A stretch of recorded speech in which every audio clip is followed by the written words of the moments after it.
It's just connected to the cloud now. Perfect. So, like I said, I'm Johnny, head of community here at Nexus, and this is the very, very first time that we've actually run one of these brand new masterclasses. So, ultimately, here at Nexus, we want to help you build your business. We want to be that kind of trusted partner on the journey with you.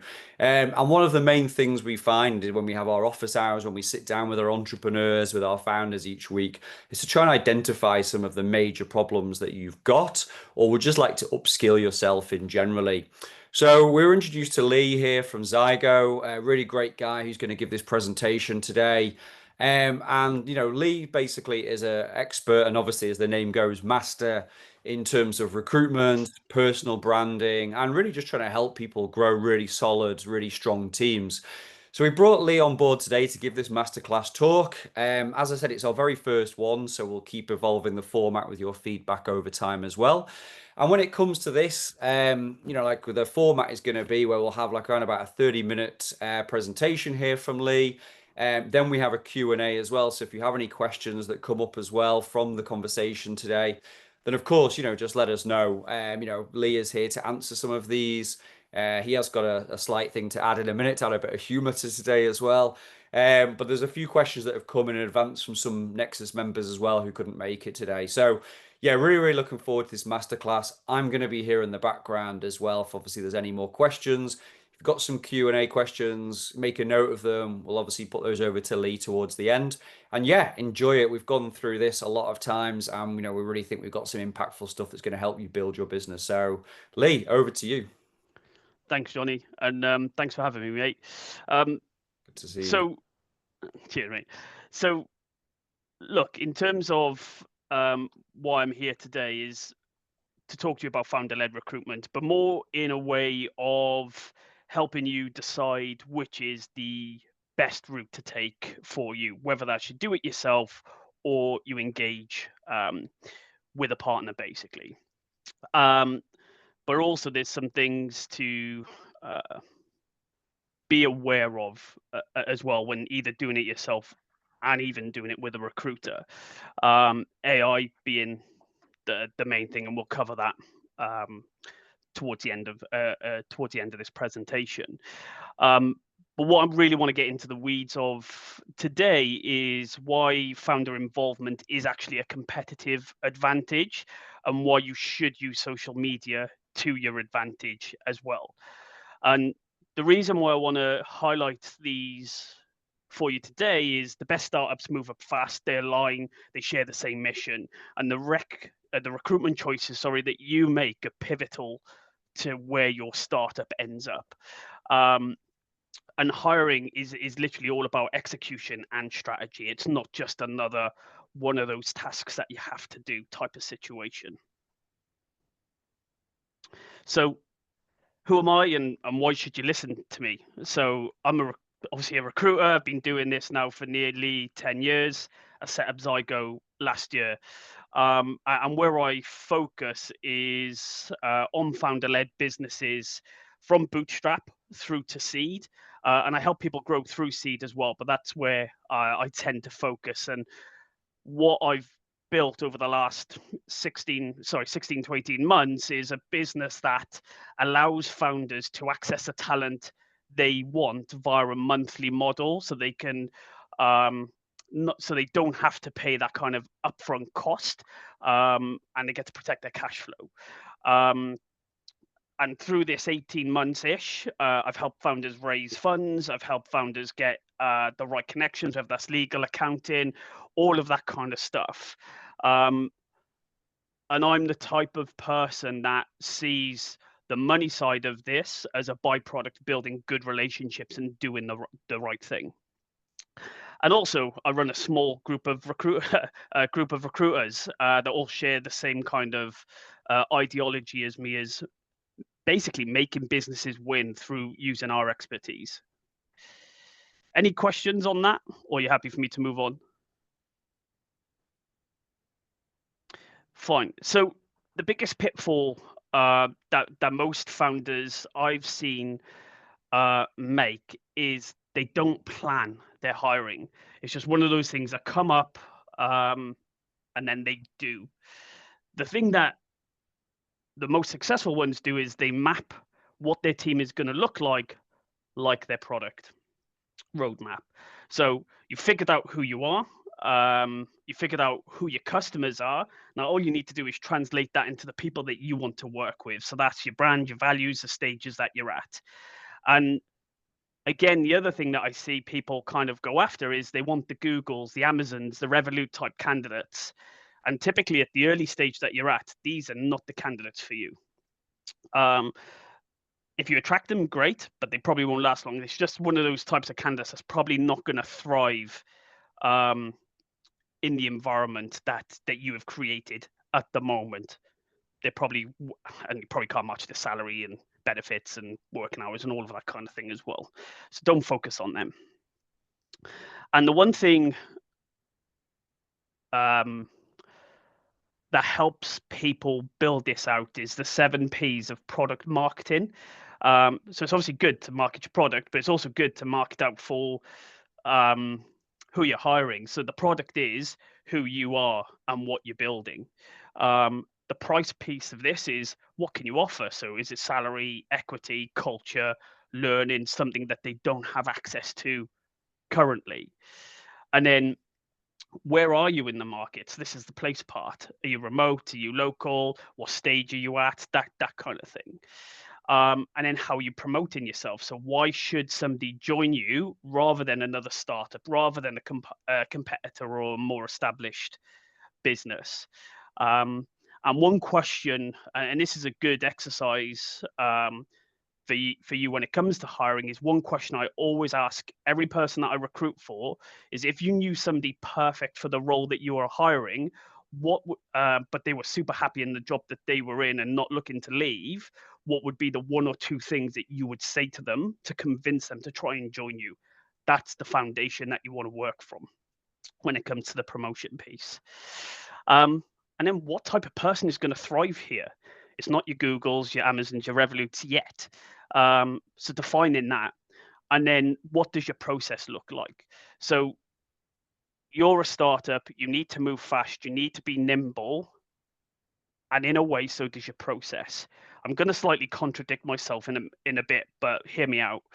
So what I mean by moving fast is feeding back, booking in the next stages, and going through and making that process as easy to go through as possible with good loops. And where I'm going to contradict myself is one point I'll cover in a moment is about hiring slow, firing fast. So once you've done all of that, you've got 4 sections then that you really want to have a look at. So those sections are source, attract, engage, and then convert. So with any startup business, you're going to be selling something. So you will build your ICP. So who your customers are, how you're going to attract them, how you're going to engage them, and how you're going to convert them into paying customers to help you grow your business. You need to do the same for your hiring process. So you need to map out the sourcing funnel. So where are these people to? What kind of talent is available? Because that will help you dictate the amount of effort that you need to be able to find these people. And it might mean that actually it's a really niche skill set, so you do need to use a recruiter. But this will give you a good basis for that. And it's easy to do. Literally, you can just look on LinkedIn. There's some easy filters that you can use on the free version that can give you a rough figure. When it comes to sourcing, is then that talent pool size. Where are they likely to be? What do you have in terms of tools to help you?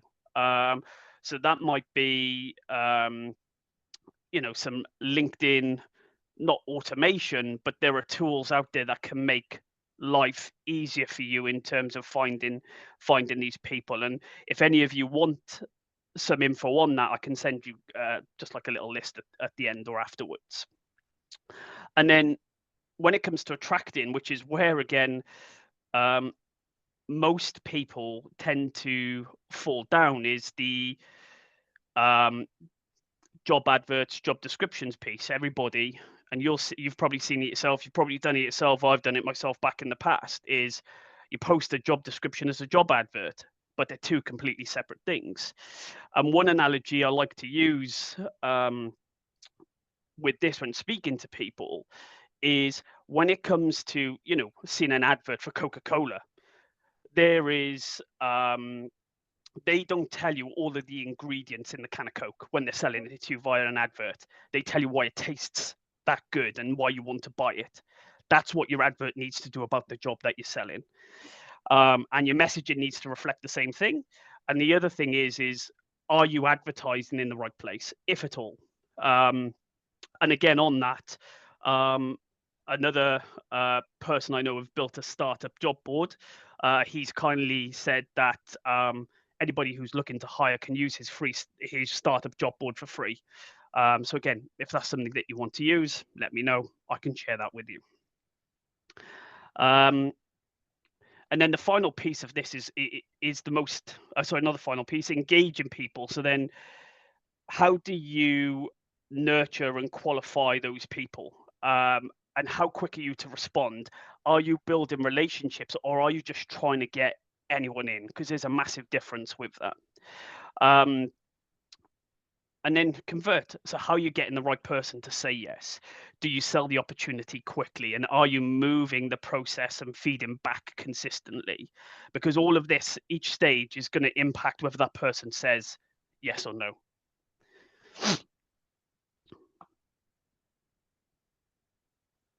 So traction starts with who you hire, especially in the early days.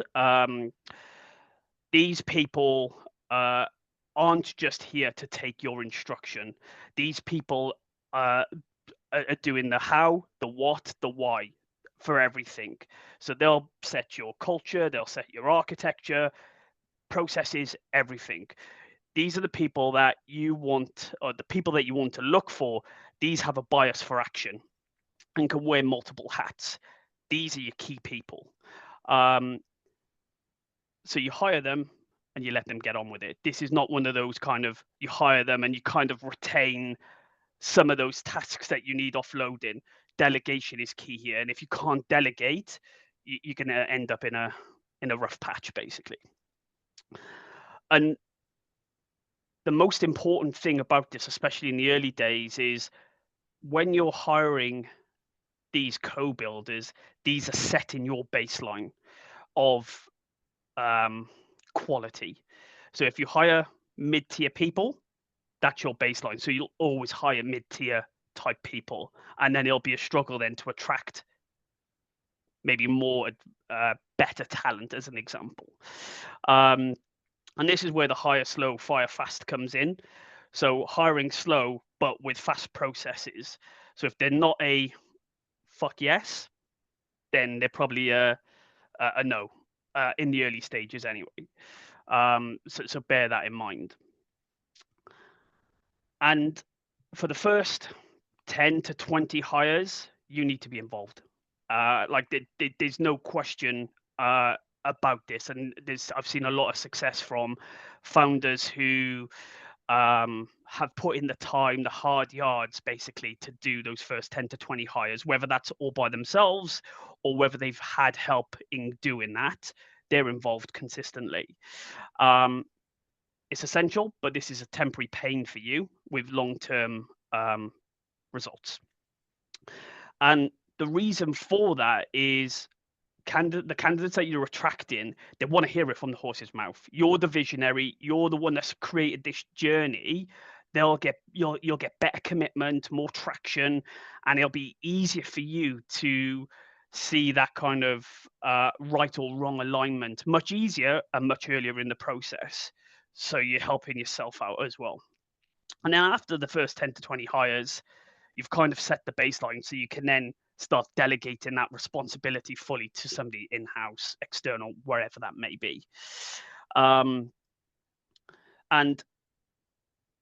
going back to that kind of high caliber team, the better the team that you hire is, the better chances you've got of raising funds, basically, because investors, it's not just about you, it's not just about what you're building, although those two factors may be good, but if you've got a really good team behind you as well, that can also and these investors can see this team pivoting if there was ever a need to do that, you're just skyrocketing your chances in raising funds.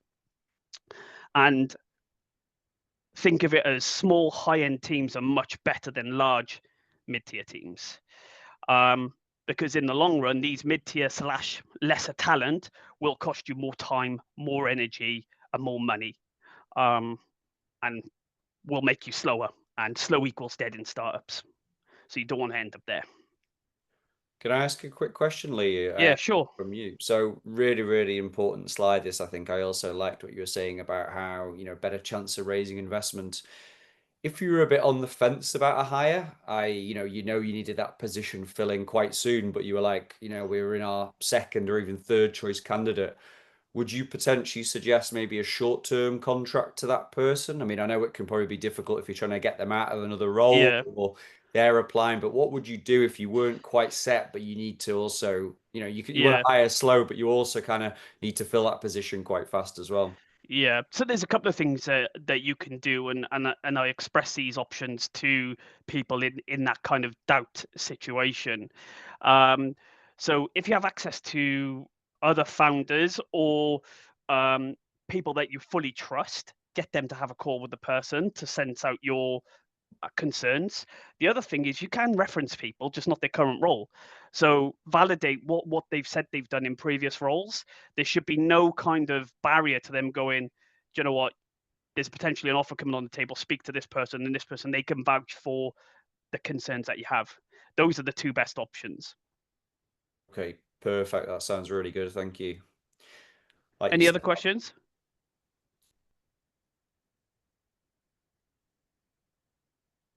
no, I think you're good to move on.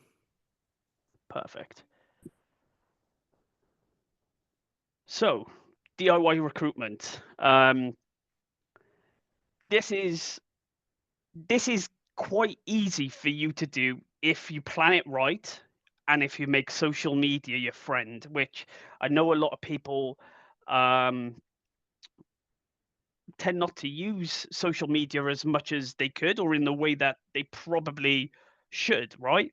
So, first of all, if you're going to start posting, which I highly recommend on social media, be consistent with it. 3 times a week is fine. If people to tell you do it more, if you've got the bandwidth, great. If not, you're not going to go far wrong with 3 weeks. And the reason for this is you're being visible for one, because everybody sees what you're writing and what you're posting. But people buy from people, and the more present you are, the better, because you'll compound that visibility. And the things to talk about is the mission, why you're building the startup you're building, what progress you've made, what's your culture like, challenges, talk about the good, the bad, the ugly, keep it human. But people are afraid for some reason to talk about the shit. And actually, that's where you probably get a lot of buy-in from people, because they can see both sides of the coin. Because everybody talks about the positives. When I started Zygo, I started talking about the bad stuff as much as I did the good stuff. And you build so much trust and credibility that when it comes to then hiring, you can just post on LinkedIn to say, you know what, I'm looking for this type of person to help us get from A to B. And you'll get so much engagement and interest from it because of how much credibility you've built. And when you've got a team, celebrate them, their wins, their milestones, no matter how small, just talk about them, because again, you're building your not only your brand as a founder, but your business's brand. And then they'll see it all, basically. And the one thing I don't see many people do is they share their customer love to an extent. You get referral, or not referrals, but like reviews and things like that, right? But talk about the hate, the customer hate, and then what you're doing to address it. Again, nobody does this. But it shows not only to your customers, but also your potential customers, what you're doing to rectify the bad stuff. So that's kind of a 2-in-1 scenario. So not only are you showing potential future hires that actually you're taking on feedback and you're addressing it and you're going to change something, you're also speaking to people that potentially buy what you're selling as well. So you've got 2-in-1 there. So social media is pretty much one of the most important things I think you should be doing if you're not already doing it. And then map quarterly in terms of what roles you want. So what roles or not you want that you're going to need. So who do you need to hire, by when, what budgets do you have, all of that kind of stuff, and kind of planning those kind of 3-month intervals, like so you know where you're going. And the reason for that is any hire that you need to make, depending on seniority as well, you need to be thinking 3 to 6 months in advance always. And the reason for that is the average it takes somebody in a job to join you is 3 months. And the reason for that is if you're finding somebody, you need to give them at least a month to 6 weeks, especially if you're doing it yourself, plus then a month notice period at bare minimum. So that's 2.5 months ish. So if you're going to hire and you need them yesterday, you're going to be 3 months down the line without much traction. So always think that kind of 3 months ahead, who am I going to need, and start the process, because you're not going to need to then pay anything if you're doing it yourself until month 4 anyway, which you should have the revenue or the funds to be able to pay that person. And one thing I always tell people, and it was something that was told to me by a mentor that I had a while ago, was always be hiring. Now, what I mean by this, and we're going to cover this briefly in a moment around the connection piece, is always speak to people about what they're doing, what you're doing, what you're likely to be looking for in general conversation. That's technically hiring and engaging with people, so that when it does come to finding people, you may have already got a short list. So you could go, hey, we're hiring now. And that process could be drastically reduced. And before I go into it, is anybody familiar with Boolean? Knows how to use Boolean search strings? Fine. I'll send examples of this as well. But essentially, Boolean is a keyword search with operators used to refine and control search results. And you can use this for almost anything. But on LinkedIn, you can use it to help you find candidates. You can use it in the normal search bar. Again, I'm free, so I'll send that to you and give you examples of how you can define that search string. But in addition to that, you can use it to find cheap holidays, cheap items, monitors, whatever it might be, by using Google. So there's also multiple uses to this as well. So I'll get that sent over as well to Johnny at the end of this, so you can have a look, and then if you have any questions, you can reach out directly. And then using that search string, you can use this to your advantage in terms of finding the people that you would either typically hire. So whether that's tech, sales, marketing, operations, investors or angel investors, other recruiters like me, other founders, KOLs, or key opinion leaders, that kind of stuff. Because it's all well and good posting, but if you've only got 300 connections, you're probably not going to get much reach. So if you're constantly connecting with the type of people that you want in your ecosystem, you're going to continue to grow that reach and get buy-in from a lot more people. And look, this is a 10-minute exercise in which you can do maybe every day, maybe every other day. Just connect with, I think LinkedIn at the moment on the free version, you can connect with, I think between 50 and 100. I think you have to have the recruiter to connect to 100, but you can connect up to 100 people a week, basically. So do it, start doing it now, because it will pay off in the long run. So this is my favorite slide, right? Reactive recruitment kills progression, because it always does. There is a slight caveat to this. If you're a well-established business that have other people to fill the boots in the meantime, but if you're a startup pre-Series A, then it's probably going to kill your momentum. So as again, plan your hiring. Like, I can't emphasize how important it is to keep your hiring planned out for 3, 6, 12 months. hiring is a product milestone. You wouldn't build a feature without a user need. It's the same with hiring. Like, you're not going to hire unless you actually need that person, and you'll know you'll need that person. You just may not know exactly when, and that's where the always be hiring comes back into this. And a good thing to ask yourself is, what needs to be achieved and what talent is critical to get me there? And if you can answer, and if both of those answers points outside of your business, then you need to start moving. And where a lot of, again, founders, early stage businesses seem to struggle is they see it as a job title, job description exercise, where this is a list, it's like a shopping list of what they need. Whereas you need to define the next 3 to 6 months of outputs needed from this individual. And you see it all the time. Like, people will say, "Oh, we're hiring for a developer to help us scale, or a lead developer to help us scale." Doesn't really give much reason for that person to engage, because everybody else is doing it. So instead of that, you want to use something like, we need somebody to build and ship our MVP with authentication, onboarding, and billing in the next 60 days. There's a lot more to that. And in person, we're like, "Oh, I've done that before, I can help." Or, "Actually, that sounds really interesting based on what you're doing. I'm going to inquire." So you're creating more of an interest by doing things like this. And to reiterate the point again, like, start 3 months early. You can always delay a start date. You can't delay needing someone yesterday.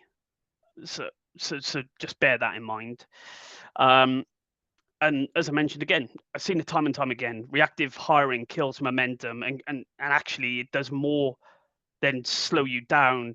It actually creates high churn, because in your early stages, if you're then relying on other people to fill in these boots, they're overworked. And if you're not finding the people 3-6 months down the line, they're gone. And people can see that disorganization as well and opt out. So there's more to it than just it killing your momentum. But also what it does for you is you're then hiring under pressure. So then that means you're going to probably, the best way to put it is, you're going to impulse buy, right? And everybody regrets an impulse buy, well, majority of the time anyway.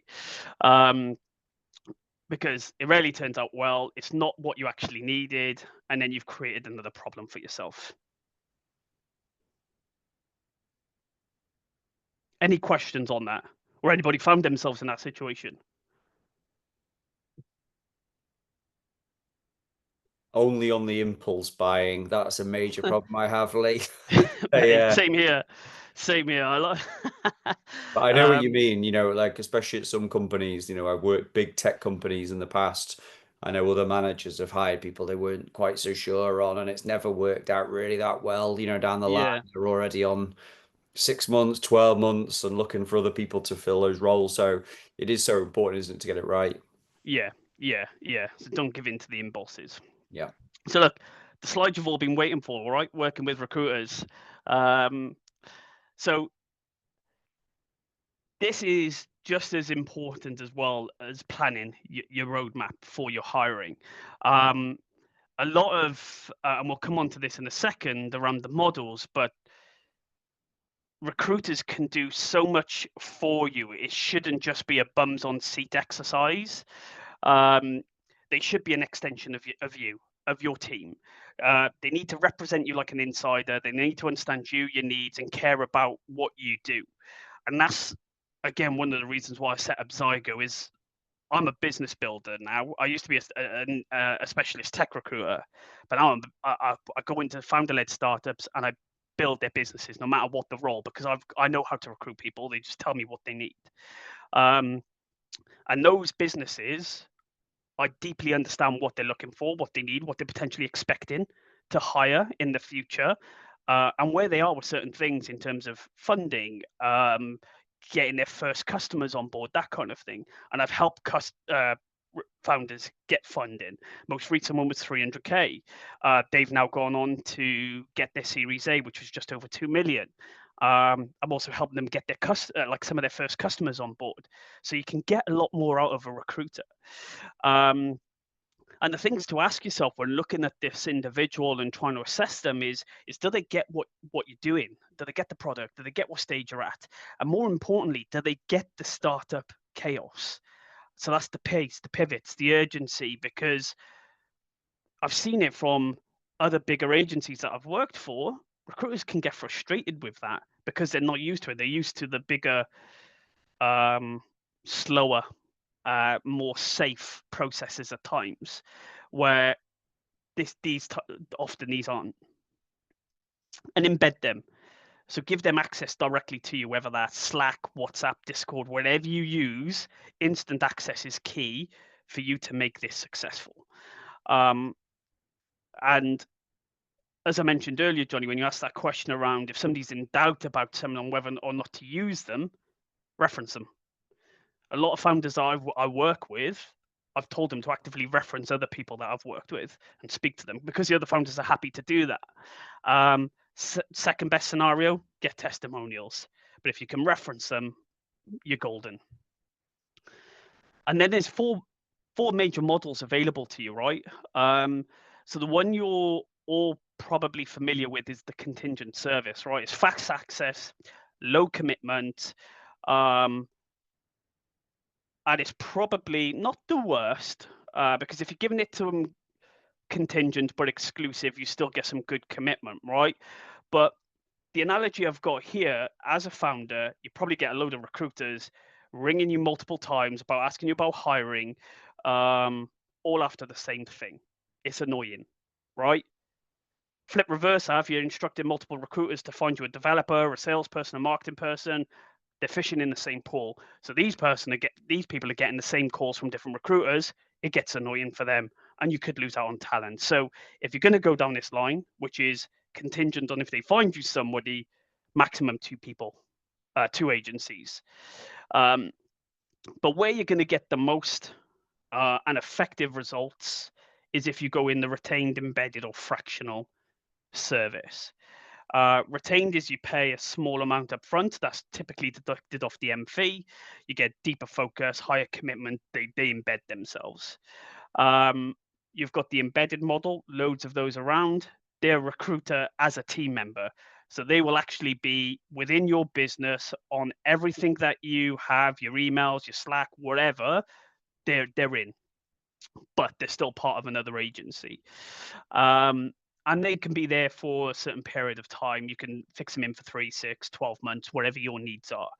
And typically these ones charge a rolling monthly fee plus a fee, but much smaller, on top of each placement. That's generally which way this goes.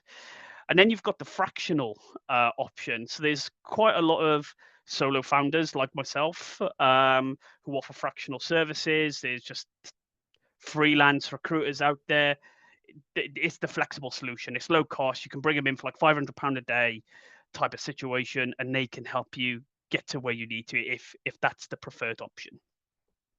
But it depends. But they're on your payroll then. Any questions on any of those models before I move on?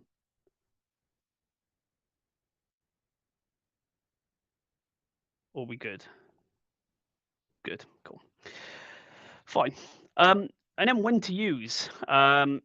So if you're going to be using a recruiter, no, actually, let me rephrase that, right? Because I'm going to be doing myself a disservice here, and I'm going back to a point I raised early, but ideally you should be doing this.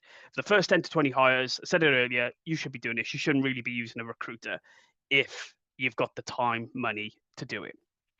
Now, unless you can't be asked or you haven't got the bandwidth, that's when you should probably use a recruiter. And the recruiter you choose should be keeping you moving without compromising on that kind of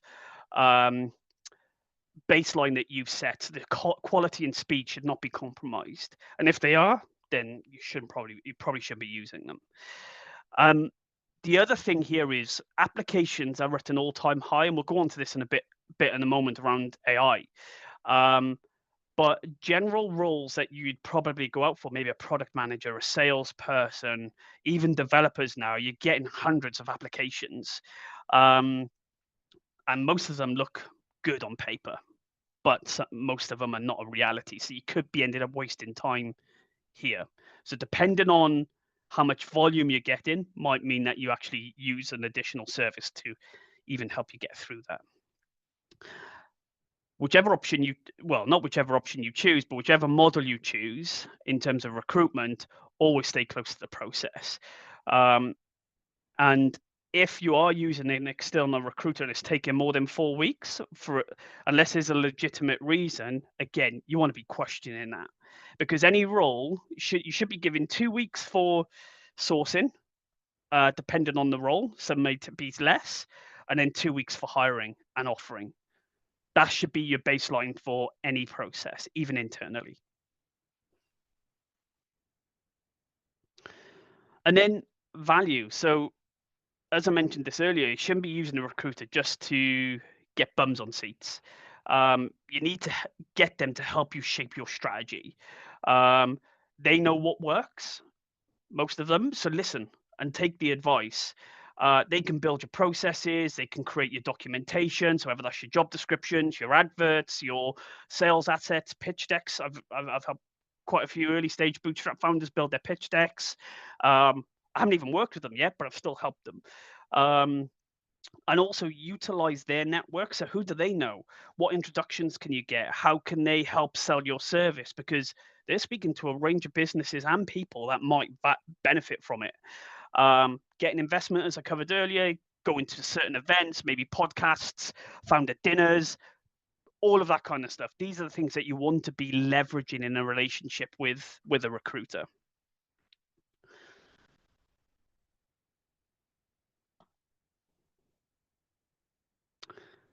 And if you get it right, having yourself as a founder and recruiter working together, it can be a strategic force. So you need to tell them everything, right? The good, the bad, the ugly, like you're going to post on social media, and agree on everything. So timelines, scorecards, what are the no-goes, and hold each other accountable, because you're in this together. And if you don't see that as a relationship, maybe you're not ready for that yet, or the person's not right for you and you need to find somebody else. And disagreements are good. There is no time for ambiguity here. And always take it professionally, not personally, and that's both sides. So if you're giving feedback or disagreeing with a recruiter and they're getting a bit hot-headed or whatever because of it, again, that might question the kind of longevity of that relationship. And a lot of the things that I've ended up doing outside of bums on seats for people is because I sync regularly. The one founder that I've been working with, even before he officially launched his business, we synced for 15 minutes every week. It was just a phone call. We talked about what was happening. We talked about what was coming, the challenges. And that founder specifically as well, I got the 300K funding for. He hired somebody for on a contract basis for 3 months. They were a investor relations type person, and they did diddly squat. So I was like, look, I'll help you out. So I went out and helped him, and I got him 300K of investment, and now he's at 2 million, just over 2 million seed. Sorry, not Series A. So you can get a lot from this, and it might be the additional sales, whatever. But the important thing here with any process that you're going through, whether it's yourself or with an external partner, is unless shit has hit the fan, stick to the plan. Mid-process pivots take away your momentum. You lose confidence. It can cause confusion, and then you end up getting a negative light from either the recruiter, the candidates, because you kind of stringed them along a bit, and then you're doing something else. And this is one thing that you should consider, because people talk, and this then affects your brand. So whether that's the recruiter, the people that you're targeting, so just be mindful of where you're at. So unless absolutely necessary, try not to deviate away from that plan. And if you have to, communication, and just be as blunt, not blunt, but as open about it as possible, because then you'll soften the blow. Any questions on that? Pretty good.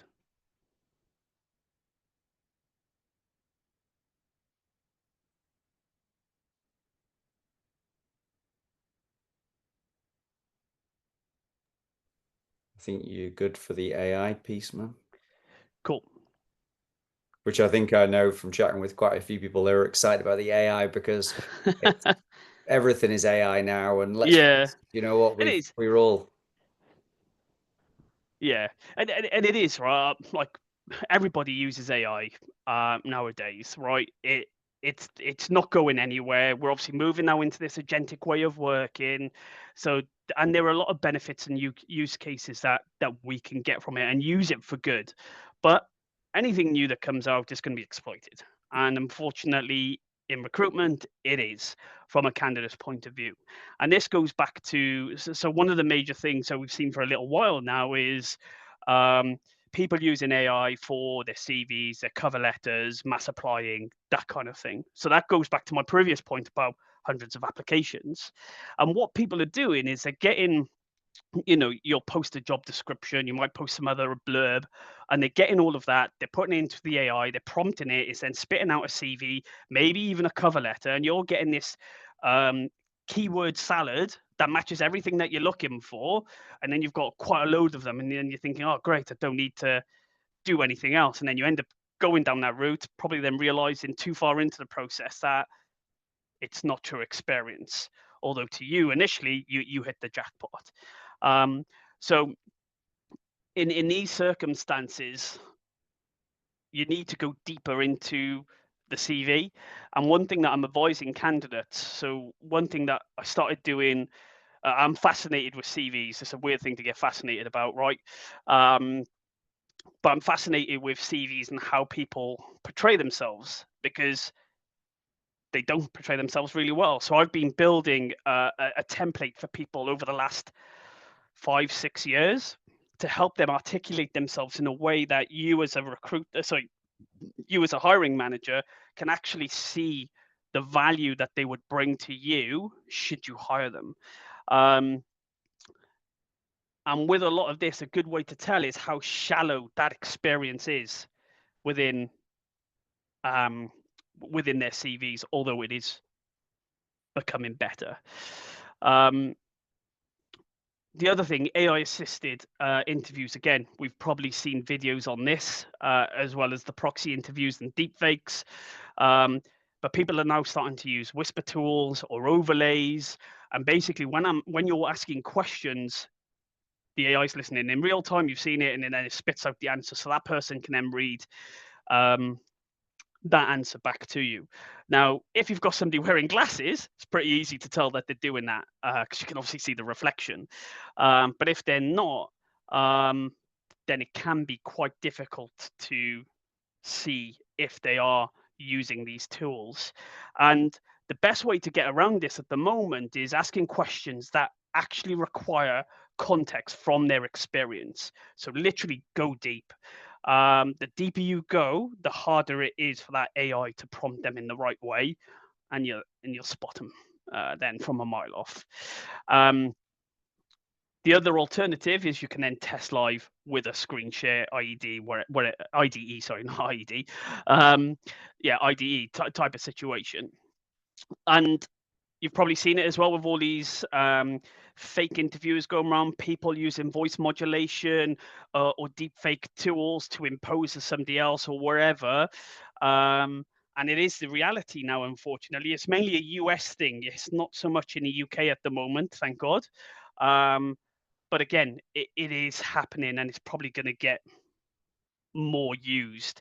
And again, the same thing applies here, is if somebody's using deepfake tools or voice modulation, if you go into the context and go deep, you can try and trip this person up a little bit. Because one thing you'll see is from these answers that they give, they're quite rehearsed too. So that's also a telltale sign. But I've experienced it. And luckily, obviously, I do this quite regularly, so it's just quite easy for me at the moment to spot these things. But the one thing I would suggest is always have the camera on. There is no excuse not to have your camera on. Like, people tell me their camera's broke or it's not working at the moment. I'm like, fine, let's book in another call, because we're not doing this unless the video's on. And that should be your non-negotiable for interviews. Yeah, 100%. Any question? Yeah. And I was just thinking this as well, Lee. Like this morning, I was chatting with a potential Nexus member, and we talking about raising investment for them. And yeah, one of the big things I'd read this weekend was, a lot of people are using AI to write their business plans, but now VC firms and angels are using AI to review them and filter them. So it's a bit like we were saying about Yeah. agentic intelligence. It's just almost two AI bots talking to each other, like doing this. Yeah. I think whatever we can do to get that human element and get the cut Yeah. through is going to what's hopefully lead to success from candidates and investment and everything in the near future as well. Yeah, yeah, exactly. But this is one thing to basically keep on top of. If there's anything in recruitment that you're going to keep on top of outside of planning your recruitment, as I mentioned at the beginning, is just watching the trends of AI, so you can be on the ball and not get done over in the process. Because I've read a lot of horror stories as well, which have not been good. So yeah. But if anybody wants any more detail on that, again, or wants to ask any questions offline, then just give me a shout. I'm happy to answer any questions off the back of this. And then if there's anything that you take away from this, is, as I said, plan strategically, stay involved, be decisive, build your relationships, master sourcing. So Boolean will do you a world of good. It's not the best, right? Because there are some caveats to it that can maybe not give you the best search results, but it's better than the filtering system that you typically use. Map quarterly and choose the collaborations right. Like, this person, whoever you work with, whether it's a recruiter or somebody else external, choose collaboration, and make sure that they're going to be a value add. Perfect. Well, that was really Yeah. good. Thanks, Lee. Really appreciate it. I mean, obviously, you covered a lot of bases there, but I really enjoyed it as well for what you were saying about raising investment and the social media pieces. And yeah, so many great takeaways. Really enjoyed it. Has anybody here got any general questions here for Lee? I've got a couple that came in before this from other members, but if anybody has a question, we'd love to hear this. Yeah, hi, I have a question. Um, Andre, fire away. yeah, yeah.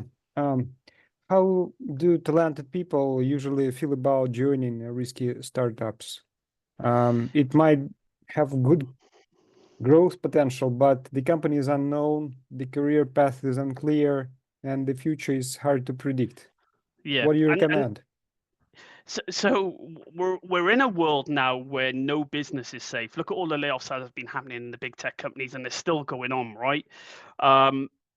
It doesn't matter if you're a startup anymore, and it matters about how you're getting to where you're going, basically. So if you've already generated revenue, if you've already got a list of companies, or if you're doing something maybe a bit niche that nobody else is doing, these are all good telltale signs to help you convince these people and attract them in. And this is what I was going back to earlier, right? Is these people have a bias for action and want to wear multiple hats. So give them what they desire, and you shouldn't have a problem in attracting them. And that's where you come from. Look, we need wherever you are to come and join us. This is what the next 60 to 180 days are going to look like for you. And this is over to you. I'm not going to micromanage you. This is going to be your baby. What growth looks like depends on you.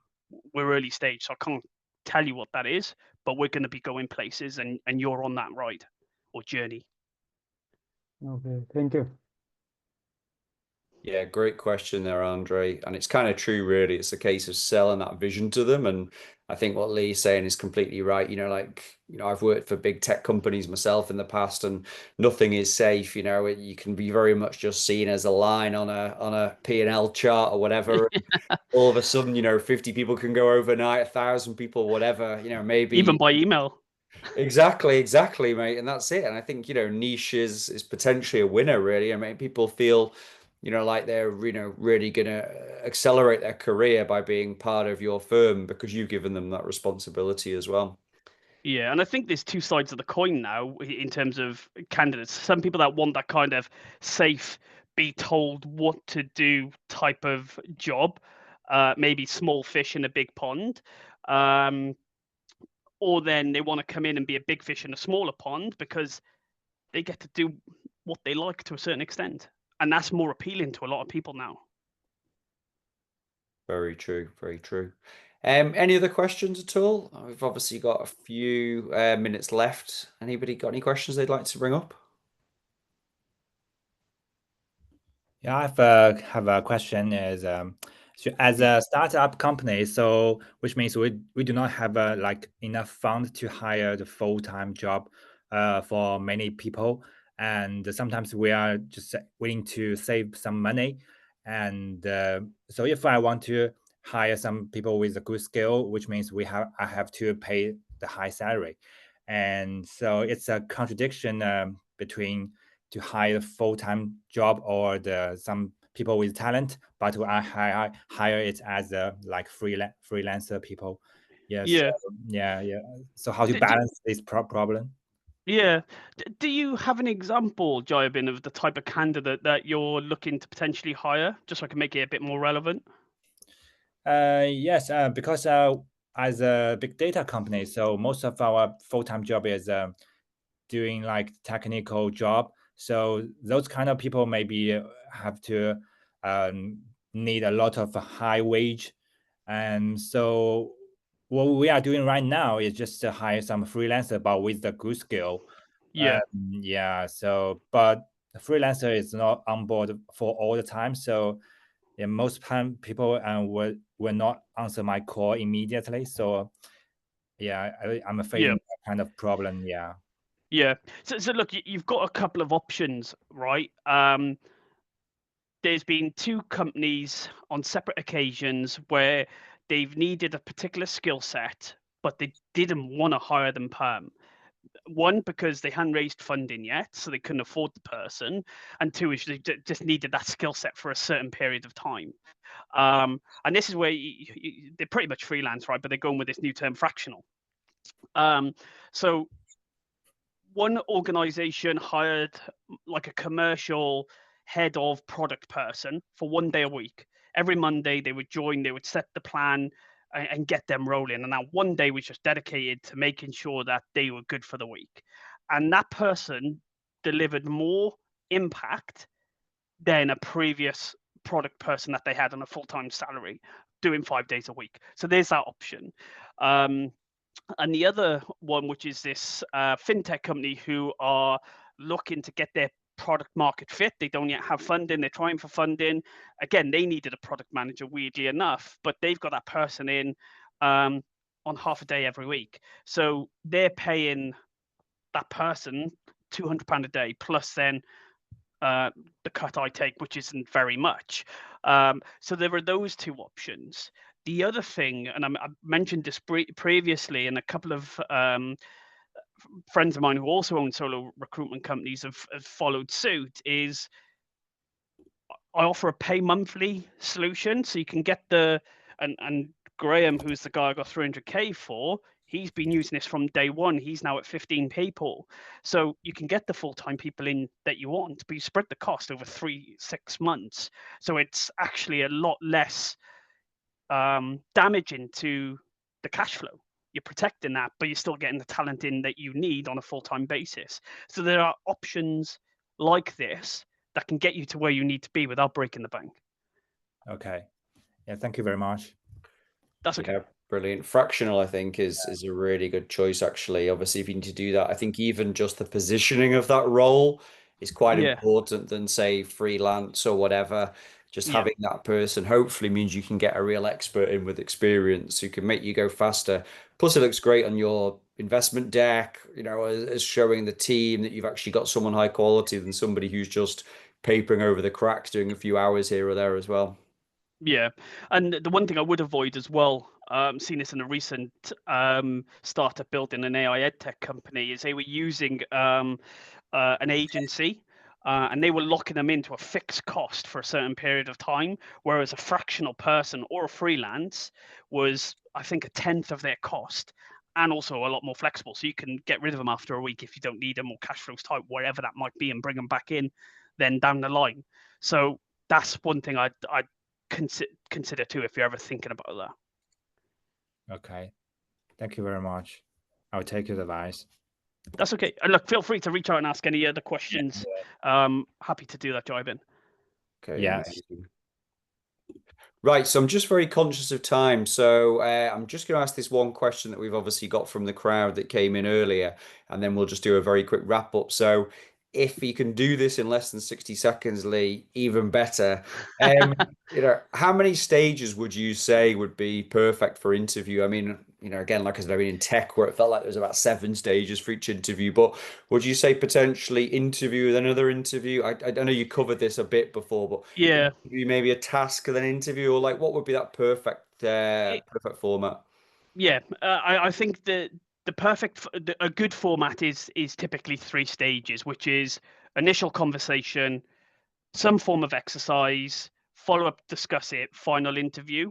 Now, if it's just you doing it, obviously all 3 of you are in that. But if you've got multiple people in the business, get them involved as well, and try and make it as one-on-one as possible, because you build better connections not only with the candidate, but you get better feedback from your employees. And what I mean by that, and I've seen this multiple times, is you'll have 2 people go in, maybe a CTO and a lead dev, as an example, and they'll interview someone, and the CTO will give their piece, and then they'll ask the lead dev, and they'll go, "Oh yeah, I just agree with the CTO because the hierarchy, then maybe the more experienced, whatever." So you don't actually get their true input. So one-on-one interviews are much better at the earlier stages as well. But yeah, interview, task, follow-up, interview. So for a dev, that might be actually coming on and doing a live bit of work. You don't really want to do them doing it at home now because of AI. But a product person, a sales person, a marketing person, you could replicate, right, if you were to join, what would your first 60 to 90 days look like to get us from A to B? These are our challenges. Fill this out, come back and talk to us about it, basically. And then you'll get a real good grasp of how much impact this person's going to deliver. Okay, amazing. 59.2 seconds, Lee. You hit the challenge, which is good. So, right, first off, I just want to thank you today, Lee. It's been amazing. Really enjoyed it. Thanks, obviously, to everybody, all of our Nexus members who could join us today for it as well. The good news is the recording has recorded, hopefully, which is great. I'll be sharing later on our WhatsApp channels the best takeaways, obviously, from today, and also the deck as well will be shared on there. I've put Lee's details here on LinkedIn, here in the contact. So again, please do add him on LinkedIn directly if you obviously want to ask any follow-up questions with him. As Lee said, he has some resources that he'll share, which again, I'll share on our private WhatsApp group as well. Just want you to also know that future topics that we're discussing at the moment for here. So we're going to be having one on PR soon for startups and businesses. So that's going to be another one which is coming up very, very soon. We are going to also be doing one on equity investment. We're going to be doing one on crowdfunding as well. So these are all lined up, and it's looking like it's going to be a really exciting few months here at Nexus as well with some of these. So yeah, just want to say thanks again, Lee. Really appreciate your time. No, thank you. It's really, really helpful. And yeah, I look forward to catching up with everybody soon in office hours, and we'll take it from there. So yeah, enjoy the rest of your day. Keep building your business, and we'll catch up soon as well. Thank you, everyone. Yeah, take care, everybody. See you in a bit. Cheers. Bye. Bye.